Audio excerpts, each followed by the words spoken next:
your man, Louie Tee. Welcome to the 2018 NFL Draft Wrap-Up Series, where your man Louie Tee aims to break down all 32 teams in the National Football League's 2018 NFL Draft using our baseball grading scale, single, double, triple, home run. There are no strikeouts here in the Draft Wrap-Up Series, as we cannot tell how these players are going to pan out. And I don't want to discount any of these young men before they get their chance in the National Football League. And so we'll get a score for each and every single player selected in X said team's draft, apply bonuses when necessary, divide by the number of picks, which will then yield us an overall grade for that team's draft. We'll then move on to the next team in the series picked by you. That's right, you, the viewer, are in total control, as this is the You Pick format. Simply be the first to leave a comment in the comment section of this and future videos in this series stating two things: the phrase next and the team you'd like to see next.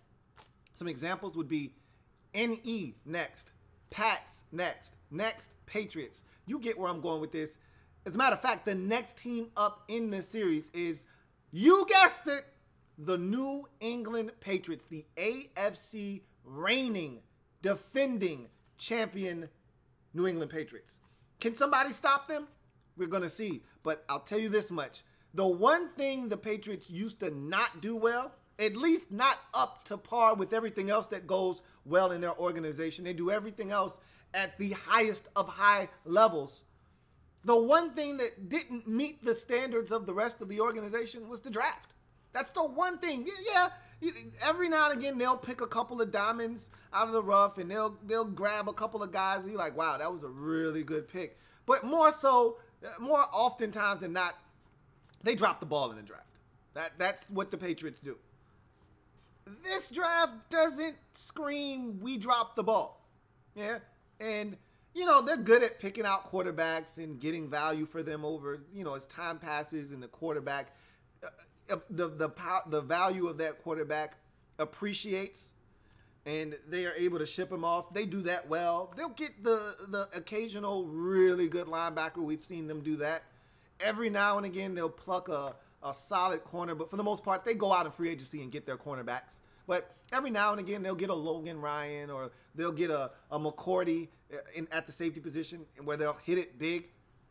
For the most part, though, they do their damage in free agency and with Tom Brady, okay? And they do a really good job of identifying undrafted, prospects.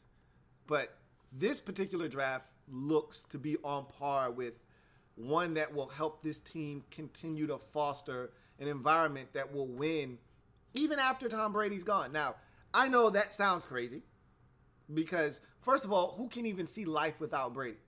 I can't. I can't even imagine what that team looks like without Tom Brady. But to take it a step further, are they any good without Tom Brady? Who's your quarterback? I don't think that you got the answer to that question in this particular draft, but you got some solid football players in this draft. Ones that will help you potentially hoist another Lombardi. And the league should be ashamed of themselves because there are a couple of players in this particular draft, one in particular where you're like, how could you possibly let the Patriots get their hands on this guy? Seriously, what are you doing? In any event, let's jump into this draft because I think the Patriots did a really good job of drafting something that I usually don't say when talking about the New England Patriots. So let's jump into this draft and talk about what they were able to do. We start in the first round. Remember, 2 first-round picks. Normally, the Patriots are the team giving away first-round picks to acquire assets. This time, they're the team acquiring picks and giving away assets. So 2 first-rounders for the Patriots. And the first of those 2 in the first round, 23rd overall, offensive lineman out of Georgia, Isaiah Wynn, the selection. So we jump right into Isaiah Wynn, and the question with him was guard or tackle. I don't know the answer to that. I think that's part of the reason why he's not a higher score for me, is because I can't answer that right now. The Patriots don't even know. They're subscribing to my theory of, until a guy proves to you that he can't, give him every opportunity to prove to you that he can. And that's what I want to see the Patriots do with Isaiah Wynn, and that's what they're going to do with Isaiah Wynn, 6'3", 313. Not many 6'3" tackles in this league. Okay, not many guys south of 6'4" as tackles. Usually 6'4" is the cutoff for a tackle, and generally most tackles are 6'5" or better. But in any event, 6'3", 313, 33-inch arms. That's good length. That's not great length, okay? All right, it's enough to get you by, but generally you still need to be a taller guy. So we're going to see how this experiment works. Worst case scenario, though, is you kick this guy inside the guard and he's a stud. Either way, you're getting a damn good football player. It just happens to be you need someone to step up at left tackle. No more Nate Solder. You need a left tackle. You drafted him to fit a need. Moving him to guard wouldn't be the most ideal for this Patriots football team. So it is imperative that he work out at tackle. But if he doesn't, you're still getting a good football player. You're just going to have a logjam at guard where you still won't have the answer at left tackle. That being said, no postseason activities for Isaiah Wynn, as he had to have surgery on a torn labrum that he sustained in November. Played through the torn labrum all the way throughout into the playoffs and into the championship game, and no one knew about it except obviously the coaching staff. So kudos to him, man. That big ups to Isaiah Wynn. That's toughness. You know, on a scale of 1 to 10, that's an 11 on toughness. Torn labrum, you know you can't do any more damage to it, so you go out and you gut it out for your teammates, for the guy next to you, to help them win and take it to a level that they haven't been in quite some time. And he did his part. He was dominant, well on the road. And I'd hate to see what this guy is healthy. If that's what a banged-up Isaiah Wynn looked like, I'm anxious to see what this guy looks like healthy. So, played in 51 games while at Georgia, 41 of them starts, 1 as a backup tight end, 20 at left guard, 20 at left tackle. So you're getting a guy that has experience at both left and right, or excuse me, left tackle and guard. And we're going to see where he fits in at the next level. Measurables, obviously, that's the elephant in the room with Isaiah Wynn, is can he hold up at the tackle position with the type of athletes and length you're going to see at the next level, and pretty much be on an island to fend for yourself in most instances. Can he hold up with the type of length and athleticism he's going to be faced with at the next level? Really good athlete in terms of athleticism and technique. This guy just does a number of things that make you smile when you watch him on tape, whether it's climbing to the second level and sealing off a defender, whether it's getting to the reach block, whether it's a scoop block, or he just caves in one side of the line and creates a massive rushing lane for either Chubb or Sony Michel, a guy that he's going to continue to be teammates with for the foreseeable future. I mean, just watching this guy do what he does, and it's not like he's playing against the sisters of the poor, okay?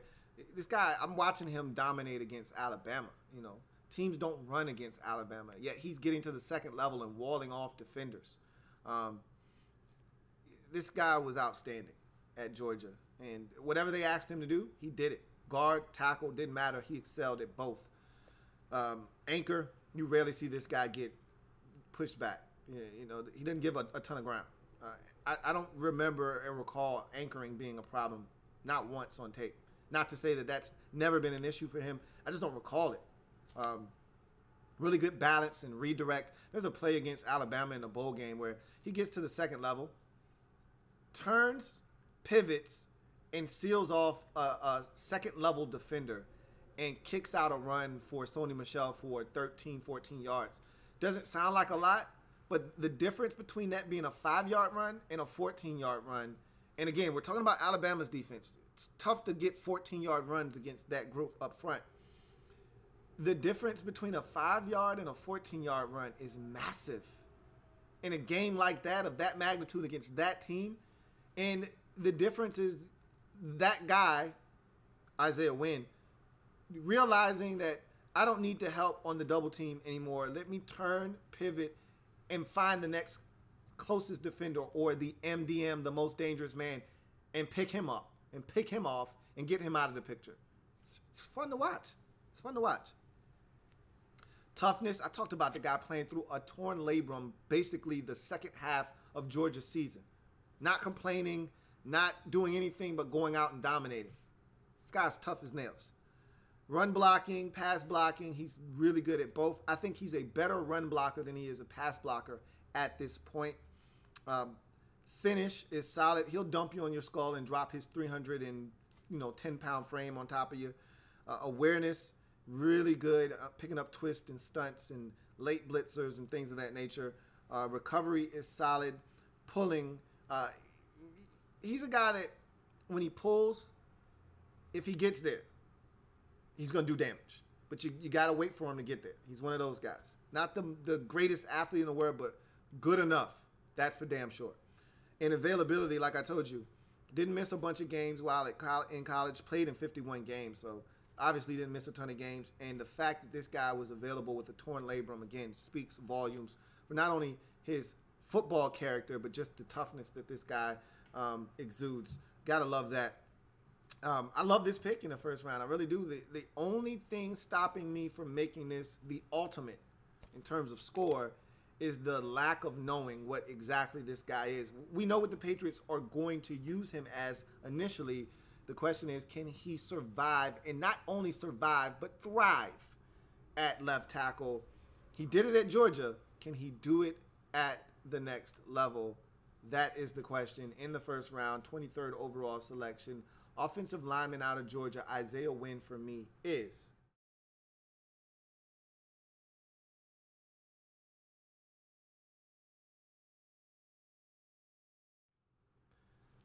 for those of you scoring at home, Isaiah Wynn is a triple as we get to the next pick. Still in the first round. Remember, Patriots 2 first-round picks, the second of which first round, 31st overall.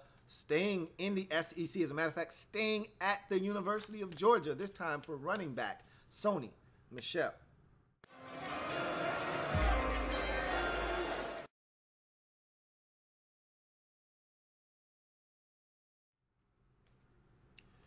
So I've already broken down Sony Michel and what he brings to the table.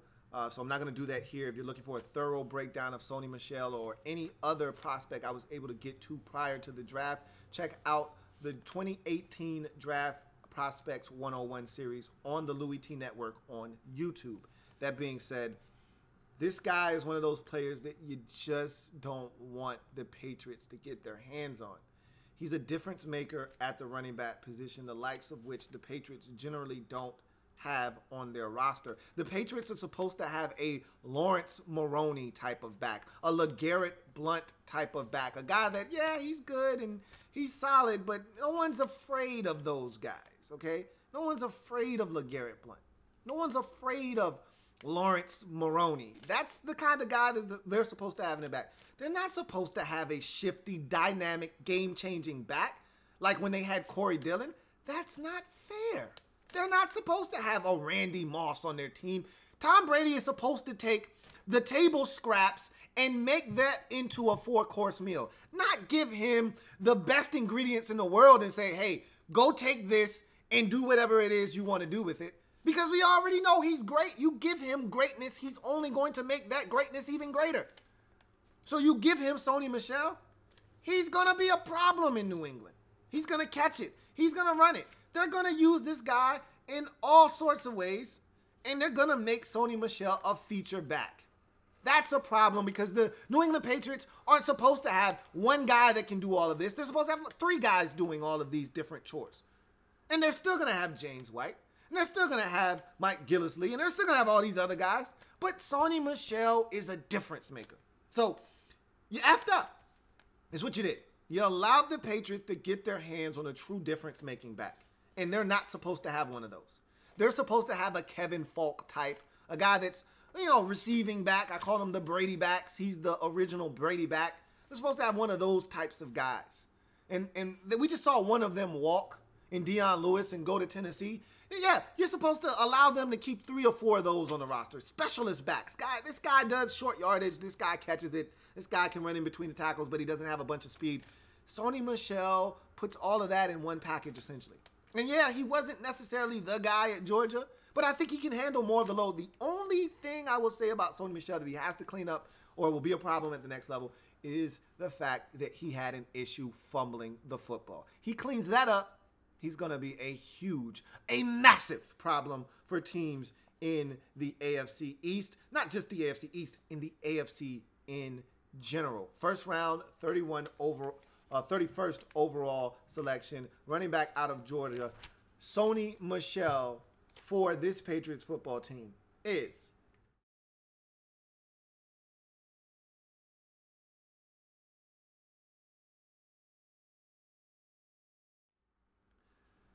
for those of you keeping score at home, Sony Michel is another triple for the Patriots as we move on to the second round. 56th overall selection, defensive back out of Florida as we stay in the SEC. Duke Dawson is the pick.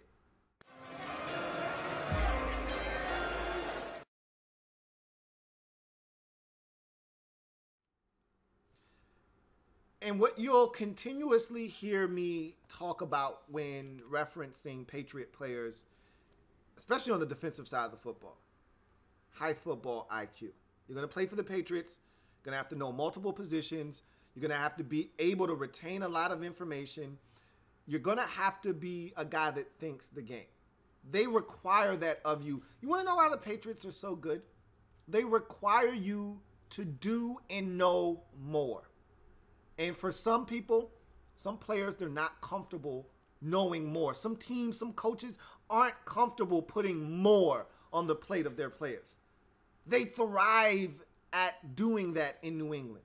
That is what they do best. Bill Belichick wants smart football players that understand what teams are doing, but more importantly, why they are doing it. So when you understand those things, you're able to combat that because you don't only know what they're doing, you know the why. You know what they're trying to get to, how they're trying to set it up, and why they're trying to set it up. And when you figure those things out, you're able to dissect an offense, pick it apart, and destroy it from within. And that's what the Patriots do. It's not always pretty. It's usually bend but don't break. They give up a ton of yards, but they don't give up a bunch of points. Why? They have smart football players that when things condense, they're able to make plays and stop you from getting in the end zone. And Duke Dawson is one of those types of players. 5'11", buck 97 out of Florida. A guy that doesn't have a ton of starting experience. 18 career starts for a guy that's a senior. Not a lot. 7 in the nickel.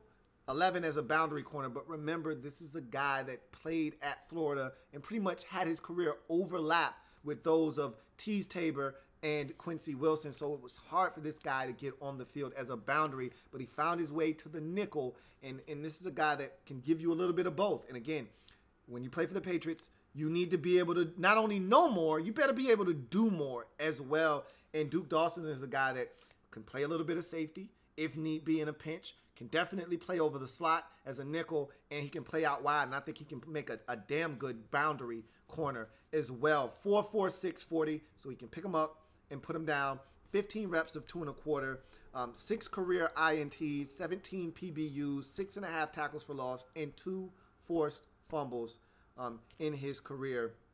Solid measurables at 5'11", buck 97, not going to blow you away, but again, it's not about how big you are in New England. It's about what you do with your skill set and your talents. And Duke Dawson knows how to use his abilities. And that's what the Patriots love about his game. I told you the guy can run already with a 4.46, so that's not a problem. Really good athleticism and acceleration, change of direction. This has nothing to do with nothing, but I just felt like mentioning this because it does show off this guy's ability to change directions and his agility. He gets a pick versus Michigan in the first game of the season. And he's pointing out to his blocker, I'm going that way, so his blocker will pick up. And so the guy in front of him that's looking to tackle him starts to go in that direction.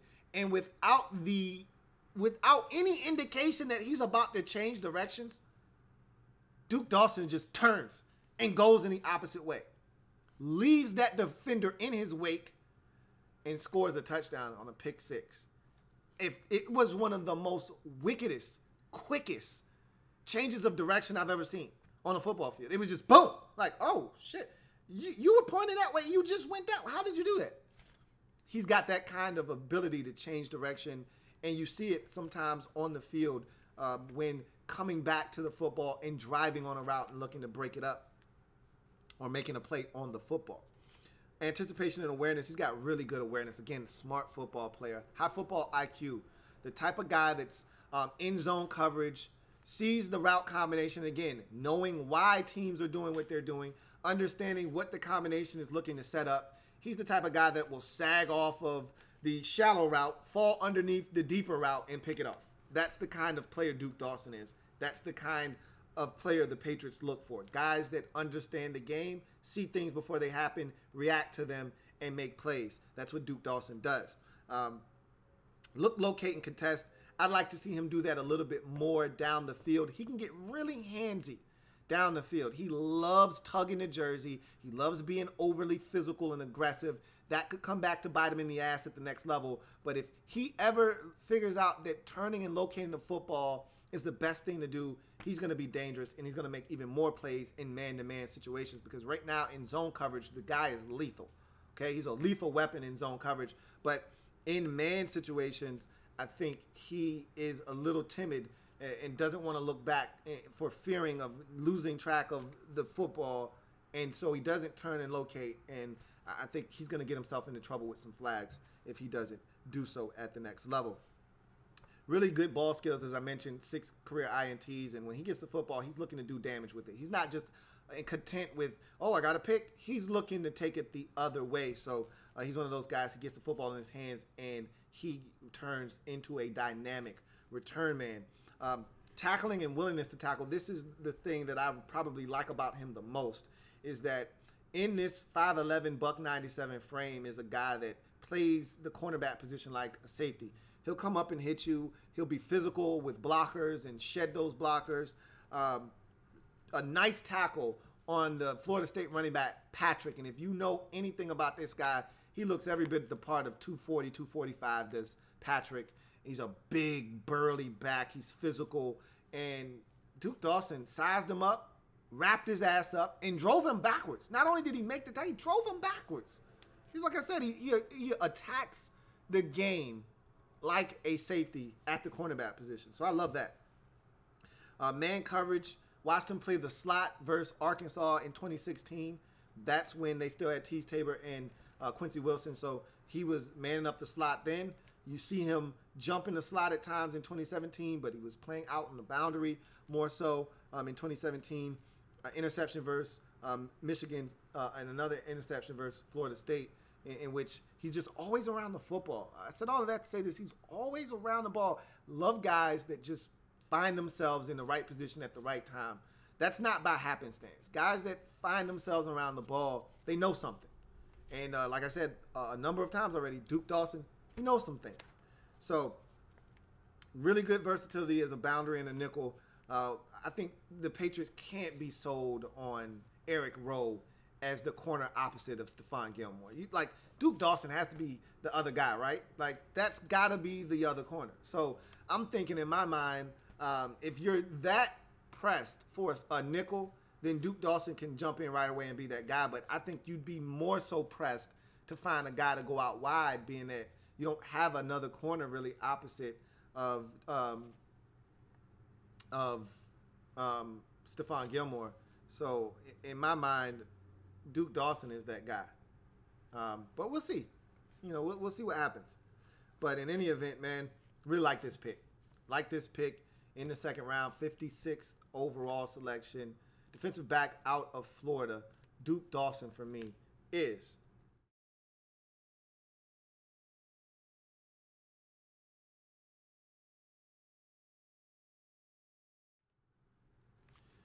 so Duke Dawson is a triple for those of you keeping score at home. And when you're wheeling and dealing like the Patriots have been over the last few drafts, you don't have a third nor a fourth round selection. So we go to the fifth round, 143rd overall selection.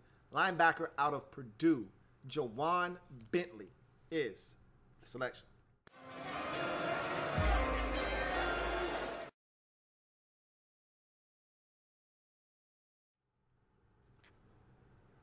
another really smart football player here. Like this guy more so than the next linebacker that you drafted. And go figure, that's why you drafted this guy first, because you liked him better than the guy you got next. In any event, 6'2", 255, and this guy played at 260 while at Purdue. And he got down to 247 for his pro day, but he's back up to 255. He's a big kid. And, you know, the Patriots like them big paws. So they like guys that are physical, big. And remember, they had spikes inside.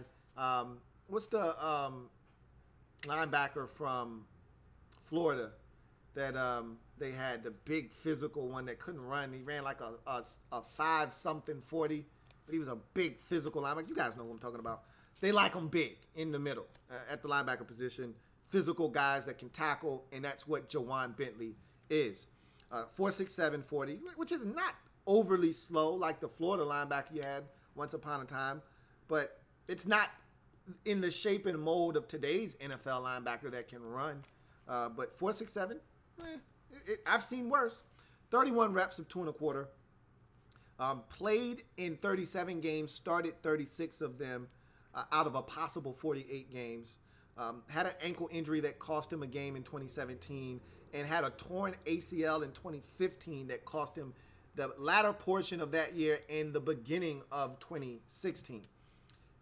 29.5 career tackles for loss, 1 sack, 7 PBUs, 2 forced fumbles, and 2 INTs, one of which went to the crib in a game that I was fortunate enough to watch versus Minnesota. Big play late in that ball game to secure the victory. Measurables, like I said, really good measurables. Fits what the Patriots want to do at the inside linebacker position. His speed, I put down in my notes, his speed is borderline, and it will make him a candidate to just simply be a two-down linebacker. Now, at Purdue, they had packages where they would take him off the field, and he would not be on the field, but then there were certain packages in obvious passing situations where he was on the field. So you got mixed signals from Purdue. They knew he had limitations, so they would take him off the field in certain packages, but they thought highly enough of him. And, oh, by the way, this guy's a team captain. So don't dismiss that. They thought highly enough of this guy that they would put him on the field in some obvious passing situations. So I think he'll get a shot, but to me, he's more of a two-down linebacker. Acceleration, short area bursts, and quickness is what I really like from Juwan Bentley. When he sees it and he goes and he shoots his gun, he's a guy that can make plays on the opposite side of the line of scrimmage. There were some games in there where it was fun to watch him. That Minnesota game, as I mentioned, it was some games in there where it was fun to watch. I watched him against Lamar Jackson in Louisville, and there was a run down by the goal line where he sees it and immediately fits in the hole, meets the running back at the 1-yard line, puts his helmet on the football, ball pops out. One of 2 fumbles that Louisville had inside the 5 that Purdue was able to recover to keep that football game relatively close. And Juwan Bentley was able to force one of them. And that was just him diagnosing the play and beating the running back to the spot. And he can do that. He has the capability to do that. Again, smart football player. Sees it and reacts and sees what's happening before it happens. Another smart play is the pick that we'll talk about versus Minnesota here in a second. Awareness, I put down in my notes, his awareness is what got him drafted.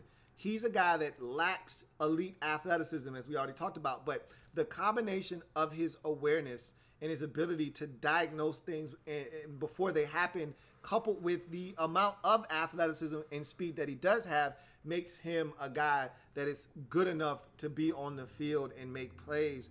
He can shed blocks. I put down in my notes, great job of shedding blocks to make plays.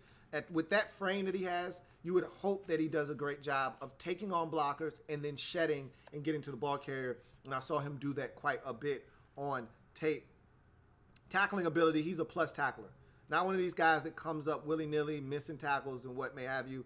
He's a guy that gets guys on the ground, and I can respect that part of his game. I don't want to see this guy in man coverage at all. Zone coverage, though, he's smart enough to play in zone drops. The interception versus Minnesota was a thing of beauty.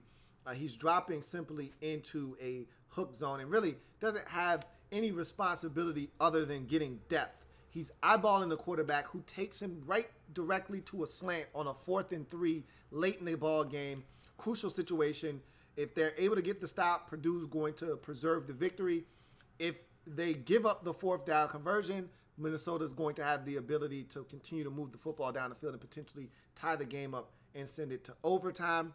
Juwan Bentley simply reads the eyes of the quarterback, looks back, sees the receiver breaking on his slant, and simply drops underneath. Quarterback never sees him. He jumps up into the air, leaps, snatches the football out of the air, and off to the races he goes for about a good 55-yard pick six to secure the victory as Purdue snaps an 8-game conference losing streak versus Minnesota and gets the W.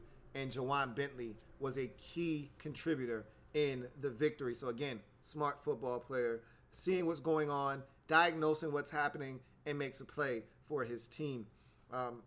Blitzing capabilities, I love him as a run blitzer. He's one of those guys that he times it up well and can get into the backfield and make a play. And like I said before, when he's unblocked, he's a problem. And you could probably say that about most linebackers, but he's one of those guys that I really like in run blitz situations. He's going to be aggressive. He's going to take on a guy. He's going to blow somebody up. He's going to get to the ball carrier. So a lot to like here. Like I said, I don't want to see this guy in man coverage. And furthermore, he may not be a 3-down linebacker at the next level. But what he is a guy that's going to help you on specials right away, and a guy that I think not only is going to make this roster, but is going to find his way onto the football field. I know you love Landon Roberts, and you still have guys that are playmakers like the Alabama linebacker, but Juwan Bentley is a guy that it wouldn't shock me if I'm watching a Patriots game on a Sunday afternoon in Week 7 and this guy's on the field getting snaps. So in the 5th round, 143rd overall selection, linebacker out of Purdue, Juwan Bentley for me is.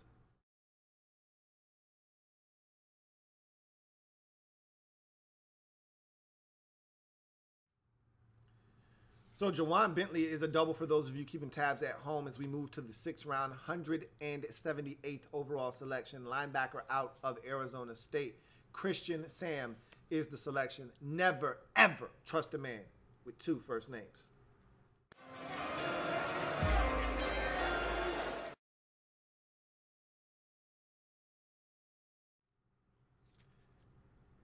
And I'm just going to tell you, I really don't trust Christian Sam. 6'2", 244, 4'6'9", 40, which he cleaned up. It was a 4.75 at the combine. So he went to his pro day, cleaned that up slightly. But he's not a fast guy. He's not a great athlete. 28 reps of 2.25. But again, the Patriots specialize in taking guys that aren't great athletes and utilizing their skill set on their defense. Played in 38 of 50 games, started 26 of those 38 games. A foot injury caused him to miss all but 1 game of 2016. 17 tackles for loss, 7 sacks, 4 PBUs, 3 INTs, and 3 forced fumbles for Christian Sam. Measurables at 6'2", 244, much like Juwan Bentley, a guy that's more of a throwback linebacker in terms of size. The NFL is shifting to the smaller, leaner linebacker that can run and chase. These guys are more of the throwback linebackers that, are guys that plug up the middle, are physical at the point of attack. And Christian Sam is another one of those guys. Speed is one of his cons at 4.69, and again, he's more of a 4.7 guy. There's not much you can do with a guy like that other than ask him to stop the run. Athleticism and acceleration are really solid. They're right around the average portion of the spectrum. Awareness, this is another con for me with Christian Sam. Takes poor pursuit angles. You can't be slow and take poor pursuit angles because you can't catch a guy when you already don't have a step to give and you're taking false steps. I also put in my notes, too many false steps for a guy that doesn't have them to give away.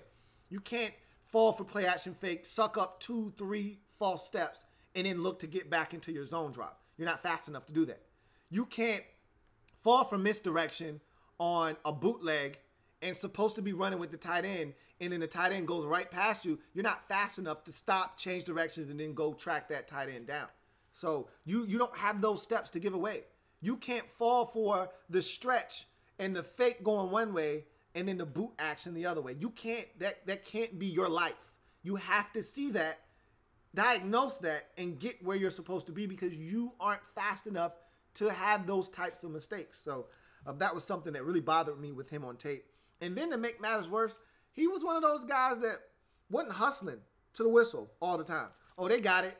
And then a guy would break 2 tackles, and because you're half-assing and lollygagging behind the play, this guy gets an extra 7-8 yards that you could have cleaned up had you been hauling ass to the ball. So there's some things that really annoyed me watching Christian Sam on tape. But another one of these guys that will take on blocks, that will shed those blocks because of his sheer size and physicality. He will take on blockers, he will shed those blockers, and he will get to the ball carrier.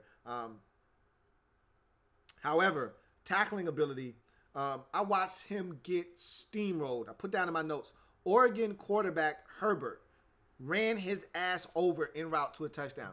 And it's not like Herbert's one of these 6'5", 240 quarterbacks where you just like, I can see how you could make a business decision with this dude. Herbert looks like one of these 6'2", 6'3", slender body, 215 dudes. And Herbert made the decision. I'm about to run this dude over, man. He lowered his shoulder and ramrodded his ass into the end zone. I said, Christian Sam, how could you? Really? That's how you feeling? Okay. So that was pretty disappointing.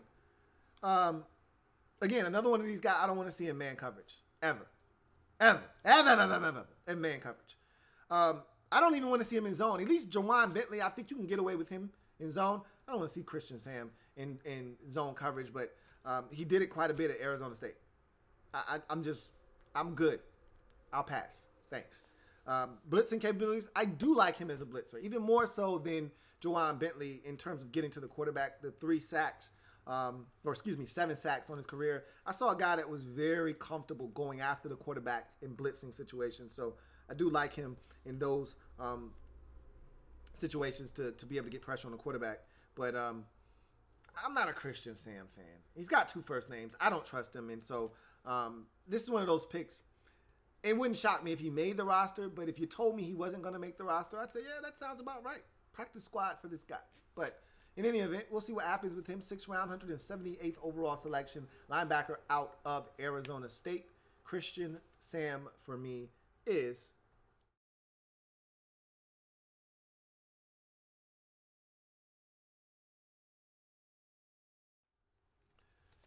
So for those of you keeping score at home, Christian Sam was a double. Remember, do not trust him. 2 first names. We go to the 6th round yet again. This time 210th overall selection. Wide receiver out of the U, Braxton Berrios, is the selection.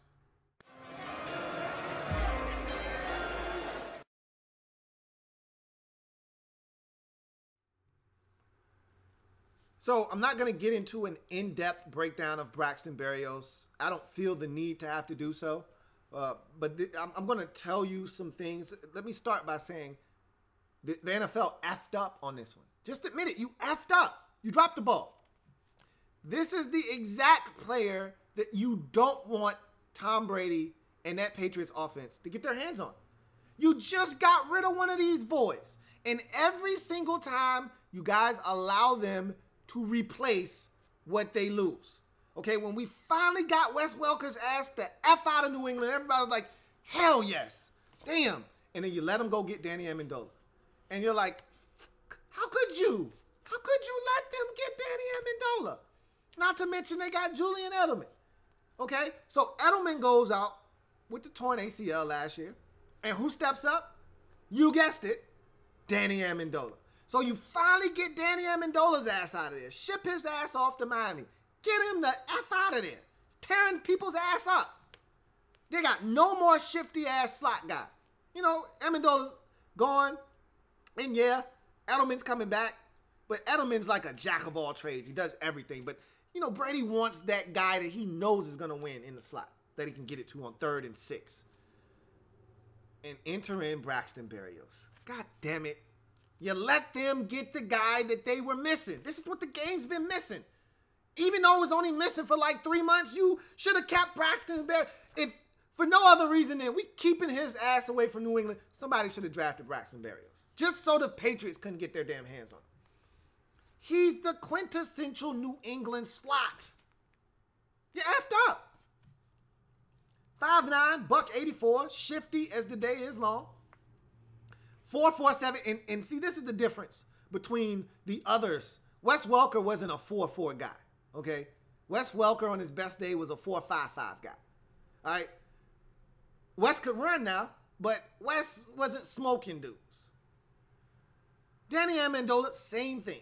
He's not a burner. You know, Danny can do some things, but Danny wasn't smoking nobody. Braxton Berrios can run, okay? So 36-inch vert, 11 reps of 2 1/4. Didn't have a big career at Miami. He didn't. He didn't light it up till 2017. He had a breakout year in 2017. Had some big games. That game against Florida State on the road comes to mind. I remember watching that game live and thinking to myself, boy, he would make a hell of a New England Patriot wide receiver. I said that then, and it came to fruition. Suffered a torn pectoral muscle at the combine on the bench, which stopped him from running and doing all of the pre-draft activities, but he was able to perform at his pro day, and he lit it up, as I mentioned, 4.47, 36-inch vert. But nonetheless, 100 career catches for 1,175 yards and 14 touchdowns. In 2017, though, 55 of those 100 grabs came in 2017. 679 of his 1,175 yards and 9 of his 14 touchdowns. So literally over 60 to 70% of his production in his collegiate career came in 2017. So the guy is starting to get it. Also, 1 career punt return for a touchdown in his career. So he adds extra value as a punt returner. And I saw him in that Florida State game also take a punt deep into Florida State territory. So guy's dangerous as a punt returner. He's shifty in the slot. The only thing I will say is he likes to push off at the stem of routes sometimes to gain extra separation. That's going to get him got at the next level. I saw him be flagged on that a couple of times at Miami, but he's going to win in the slot, man. He's fast, so he can win over the top, too. You shouldn't have let the Patriots get Braxton Berrios. You shouldn't have. You shouldn't have. You finally got rid of one. Here comes another one. I'm sorry, you effed up. They got Sony Michel. Now they got Braxton Berrios. They got stuff for Thomas Brady. They got stuff. They lose Brandon Cooks. They're going to gain Element back, and now they're going to add Braxton Berrios after losing Danny Amendola.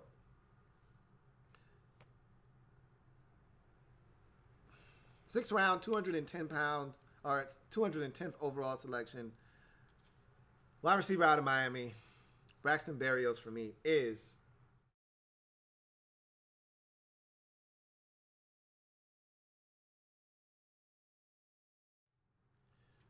so we go to the 7th round, 219th overall selection. Quarterback out of LSU, Danny Etling is the pick.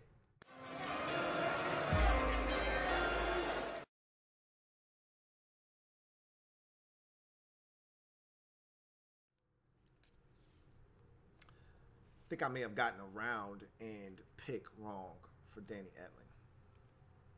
Anyway, Danny Etling is the next quarterback in the long line of quarterbacks that the Patriots select, shine them up, make them look better than what they really are, and then ship them off for more trade capital.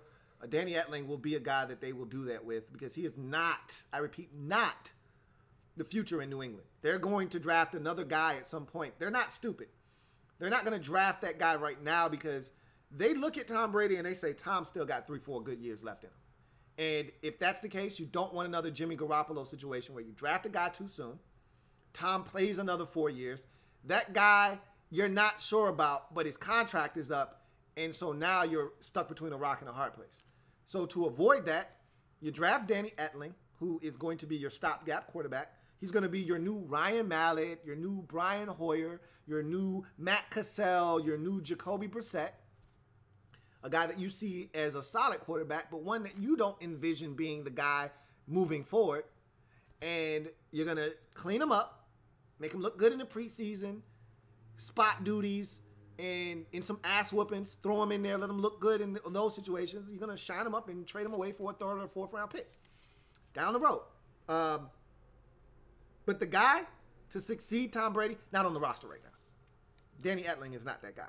What I will tell you, though, Danny Etling is a hell of a ball handler, and he's a caretaker of the football. He is a quarterback game manager personified. They babysat the hell out of Danny Etling at LSU.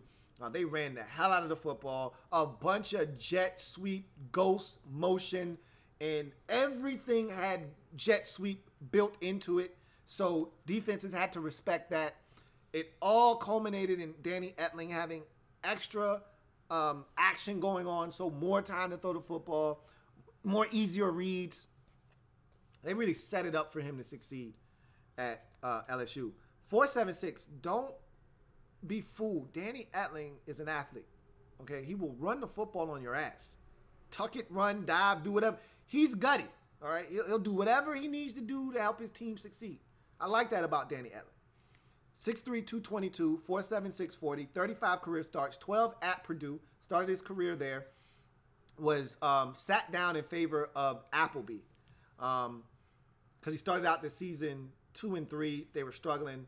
Appleby gets the nod. He ends up transferring to LSU, sits out a year, then basically takes over his redshirt junior season, takes the Tigers to a bowl game, and they go 7-3 under him, and then the next year he's the starter. So 23 starts at LSU. 569 or 63 completions in his career out of 973 attempts for a 57.5% completion percentage. Not good at all. 43 touchdowns, 19 INTs. So you're looking at a 2-to-1 quarterback interception or touchdown to interception ratio. 17 was his best season.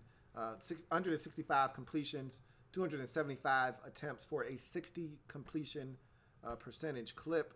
16 touchdowns, only 2 INTs. Again, very, very quarterback game manager-esque numbers. 7 career rush touchdowns. Never had more than 7 INTs in any given season. So he's a guy that takes care of the football. Look, this is the thing about Danny Etling. He's a poised quarterback, will stand in the pocket, take hits, will escape the pocket, create things on the move. He'll take some unnecessary sacks where he should throw it away. Not the most accurate short to intermediate. He'll miss some throws, but he'll hit some. When given a chance, he'll drive the football down the field, make some throws. And sometimes he'll make the wild throws. Sometimes he'll miss guys down the field.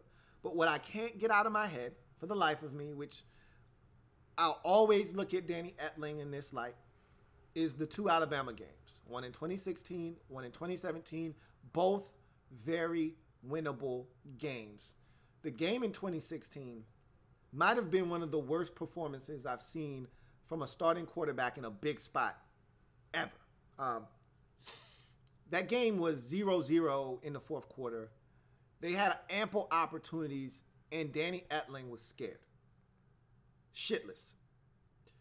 2017, they're in the ball game. He wasn't as terrified, but he was just as bad.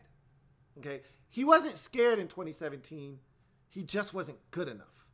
And that's what I can't get out of my head. When I see Danny Etling, I just look at the Alabama games and I say, you're not good enough.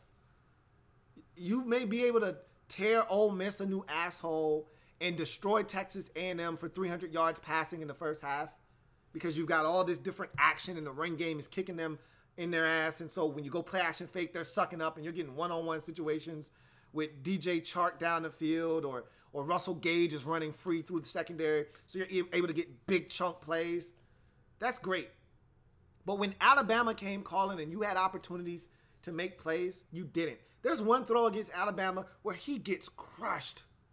He knows he's about to get hit right in the kisser.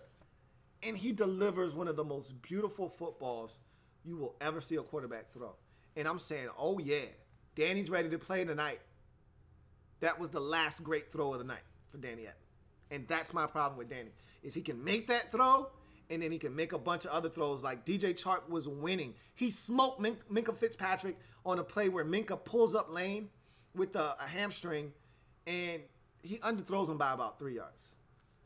Twice in that game. And then overshot him another time where he won. Look, Patriots are going to do what they do best. They did it with Billy Ho. They did it with Ryan Mallett.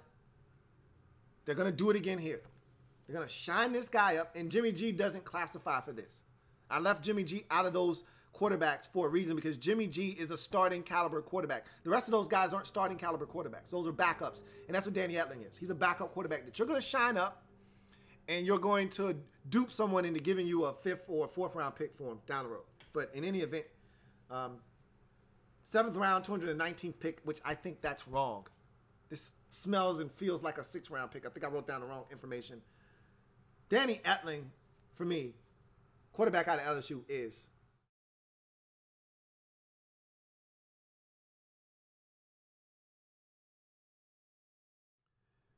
now, I know that information is wrong because this pick is the 7th round, 219th overall. Defensive back out of Western Carolina. Keion Crossen is the pick. And for those of you keeping score at home, Danny Etling was a double.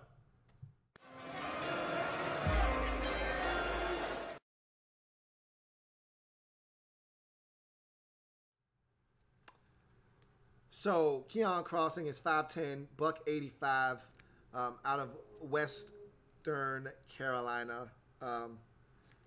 This guy's got some impressive numbers from an athletic standpoint. Tore it up at his pro day. 4'3", 240, 39.5-inch vert, and a 10-11 broad. So the guy is very athletic, and you see it on tape. My goodness, can this guy run or what? God damn, this guy can run. There are a couple of plays where you're just like, whew. He is hauling ass, man. Played in 46 games, started 21 of them.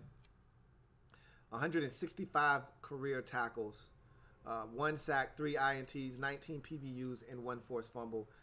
Similar to Duke Dawson, he's a guy that played out wide but can also play in the slot. And also, similar to Duke Dawson, very aggressive in the run game. That's why I put down his tackles, because he plays the run like a safety. He wants to be involved. Most corners are like, man, I'll let y'all handle it. If I am needed, y'all know where to find me. Keion Crossen is like, yo, where the party at? I'm trying to get in. And he's trying to jump the line to get in. You know, like most dudes are hanging back and they come up for run support if they're needed. Keion Crossen is like, yo, let me in. He's trying to get in front of the line and get into the party. And I love it, man. Dude is aggressive. He attacks the ball carrier. He's aggressive in man-to-man coverage. Loves putting his hands on receivers, sometimes to a fault. He will have his hands on dudes 10, 15 yards down the field and like, bruh, you can let him go now. Like, that was a really impressive jam. And he's a musclehead. You look at him, dude got no neck. 5'10" musclehead, right? Jamming the snot out of guys. Granted, it's the SoCon. And I watched him against Hawaii. I watched him against North Carolina. So it's not like he's playing a bunch of jabronis. He's playing to get some dudes that's playing some major D1 football. So he's jamming the snot out of some of these dudes. And I'm like, hey, bro, you 10, 12 yards down the field. You probably should let him go now. And you're fast enough. You can run with these dudes. It's okay to let him go. So I do worry about him from that standpoint. He can be a little handsy. But if he, again, another one of these guys, if he ever decides, I hate when corners press and then their first move is to face the receiver as they're running. Because when you do that, you're in an awkward position to locate the football. A lot of guys, when you're facing the receiver as you're running down the field, when the ball comes, Now you're asking to look back for the football over your inside shoulder instead of looking over the outside shoulder, which will put you in a better position to make a play on the ball. The only time you want to look over this inside shoulder is when you anticipate back shoulder fade. Then you're in a better position to then defend that pass. But when you face the receiver back to the quarterback, you can't find the football a lot of times in those situations. It's hard, and when you do find it, you're in an awkward position that doesn't allow you to go make a play. The only thing that would allow you to do is to deflect it or knock it away. And he's a lot of times in those positions where he's not allowed to make plays on the football. But when he does look, he's a guy that is attacking the football, knocking it away, using that 30. I watched him one time climb the ladder against North Carolina in a jump ball situation in the end zone, where he went up and just knocked the football away. And that's impressive, man, to watch him do some of the things that he was able to do. So this is a guy that I think is going to be viewed upon as a slot. And I'm anxious to see if he's able to make this roster. With that kind of speed, at worst, he's making his team as a gunner. All right, you can't find 4.32 walking around. This guy is stupid fast, lightning fast.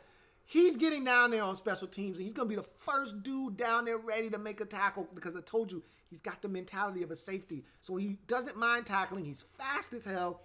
There's no way in my mind, if this guy's healthy, that he does not make this roster just off of special teams alone. He's that fast, and he's got the mindset to go down and make a tackle. So I'm interested to see what happens with him. But nevertheless, 7th round, 219th overall selection. Defensive back out of Western Carolina, Keion Crossen for me is.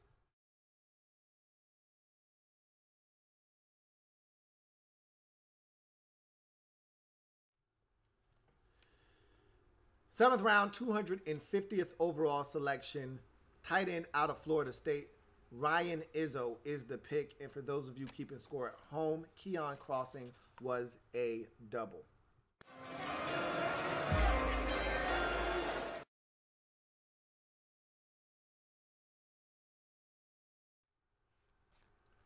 R to the Izzo is the selection, and he fits a New England Patriots tight end to a T. Big, physical, white, can catch it, can block. He's like Brandon Humanawanui all over again. A guy that's going to block, a guy that's going to be physical, a guy that can be an H-back, a guy that can catch it, a guy that... I watched this guy in 2016 block his ass off. I mean, block his brains out for Dalvin Cook. Just mollywopping dudes in the run game. Fighting tooth and nail. Getting good position. Driving dudes off the ball. Sealing off the edge. So he can run block. But then, he's really deceptive because he can run a little bit. The 40 time, don't let that confuse you. He's faster than that. Now, not much faster, but fast enough that if you get caught sleeping, R to the Izzo is running behind your defense. 6'5", 256, so good size. 4'9", 440. Ugh. But, like I said, you watch him on tape, you don't see 4'9", You see more along the lines of 4'7", 9", 4'8", something like that. Anyway, 18 reps of 225. Played in 41 games, started 37 of them, 52 career catches for 746 yards and 6 scores. So not a ton of production. And what really hurt him in 2017 was the fact that DeAndre Francois got hurt in the first game. And so he had a freshman in James Blackman out there. And so that really hurt him in terms of production, because that's 2 years straight you were pretty much dealing with a freshman quarterback. So, he didn't put up the numbers that he would have liked to, but 2017 was a good year for him, was his best by far in a way. And so I like where he's trending in terms of his receiving ability. I know this guy can block. All right, I know this guy's going to come in and block. And I watched the Patriots' first preseason game because I'm a Redskins fan, and part of the reason that the Patriots had so much success in the second half running the football was because of guys like Ryan Izzo winning at the point of attack. And that's what this guy does, and he can catch it, and he can do some things as a receiver. And so I think he's going to complement Gronk very well in some 2 tight end sets. And like I said, if you fall asleep behind the wheel, Ryan Izzo will hurt you in the receiving game as well. He's an upgrade over the tight end you traded for with the Colts. He's an upgrade over him. Dwayne Allen, he's less of an athlete than Dwayne Allen, but a better blocker and a better receiver, which is crazy to say because Dwayne Allen coming out of Clemson was a hell of a receiver, but Izzo to me is a better receiver. More reliable, physical after the catch. I like Ryan Izzo, man. I like him in the 7th round. I fully expect this guy to make your roster. 7th round, 250th overall selection. Tight end out of Florida State, Ryan Izzo, for me, is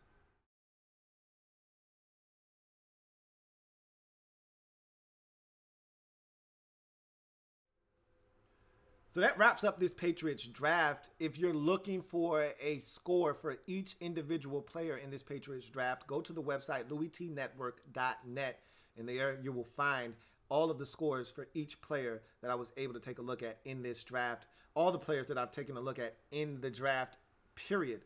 And so you can see where those players stack up against some of the other players in the draft as well.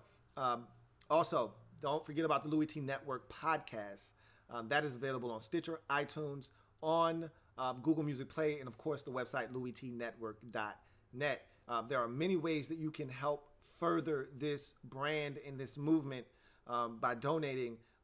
Make sure you check the description down below, as there are links to everything: the website, the podcast, Patreon, PayPal, anything you could imagine. It's down in the description. Make sure you like this video, you share this video, and most importantly, if you haven't already done so, subscribe to the Louie Tee Network on YouTube. That being said, this is what I think of this Patriots draft.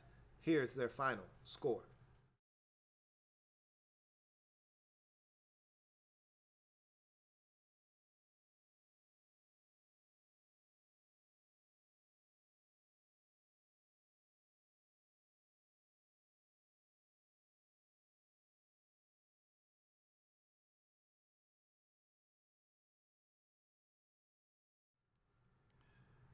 So not bad for the New England Patriots. Generally, they don't put together these types of drafts. I thought this was a really quality draft that they put forth, and I think they're going to get some really quality contributors. Braxton Berrios, Isaiah Wynn, and Sony Michel jump out and stick out like sore thumbs for me in this draft. I actually really like Juwan Bentley. I think he's going to be a contributor for this team sooner rather than later. And you just look at this draft, I think Ryan Izzo is going to make this roster and be a contributor right away. I think this was a really quality draft put together. And obviously, Duke Dawson is going to be an impactful player for this Patriots football team as well. So I thought this was a really strong Patriots draft. They actually put emphasis on the draft. In past years, they're trading away picks like they're going out of style because they want veteran players to try to win now, because that's the model that they've put forth with Tom Brady at quarterback. We don't want to worry about the future. We want to worry about here and now. We want to win as many championships as we can before that window closes. But now they're taking a much bigger, wider view approach. Hey, let's make sure that, yeah, we want to win now. We're going to put ourselves in the best position to do that. But we also want to make sure that we are setting ourselves up for a really strong transition from whenever Tom decides to hang it up to have the players that will still carry us through at the next phase. And so I think this draft will go a long way in helping them do exactly that. So that's the New England Patriots and their 2018 draft wrap-up. I'm your man, Louie Tee. Thank you for joining me. Remember, we're changing the game one video at a time. Plenty more where these came from, so stay tuned. I'm your man, Louie Tee, signing off. You guys have a good one. Take care. See you next time. Louie Tee Network.